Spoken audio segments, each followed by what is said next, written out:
Nadine here. I'm a coffee lover and I got the new Krups, I think that's how you say that name, coffee grinder, or you can use it as a spice grinder, and decided to share it with you guys. So this is the smaller grinder. It goes about 1.6 ounces in there, and it's quite a simple, easy model to use. There's no buttons. It just plug in and play and doesn't take much room on the counter, but it is pretty powerful. We're going to check it out in a minute. We're going to test out different grinds on the machine. I'm adding my coffee in here, my bean coffee. I'm a mess, so ignore all the fallen coffee on there. Of course, I'm going to make a mess. All you're going to do is put the coffee grounds in there, close it up, and then when you push it down, it's going to start grinding the coffee. The finer you want the grounds, the longer you're going to keep it on. I do suggest not to do one long grind in there. Just chop it up if you can. That way the coffee won't get as much heat as it would if you were doing it one press. So you're going to be able to make espresso, regular ground coffee, or any kind of coffee you want, Turkish coffee, different kinds of grounds.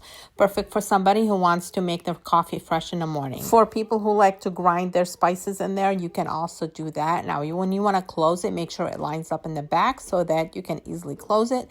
And like I said, it's very simple to use. You're just going to press down on it when you are working with it, and it's going to turn on. Once you release, it's going to stop. It's just a plug in. I am pretty impressed how fast it's actually ground up the hard coffee, and how fine it got it in the end when I finished. The container at the top and the cover are dishwasher safe. They're very easy to remove. Just twist and pull up. You're going to be able to remove it. While I will probably be hand washing it, you can put it in the dishwasher if you want to. When you want to put it back in, just put it back in lined up and twist and close it up. A great machine that you can actually put away, and also perfect if you're going on vacation or camping or anything like that, where you can actually plug things in and just take it with you because it is small and portable.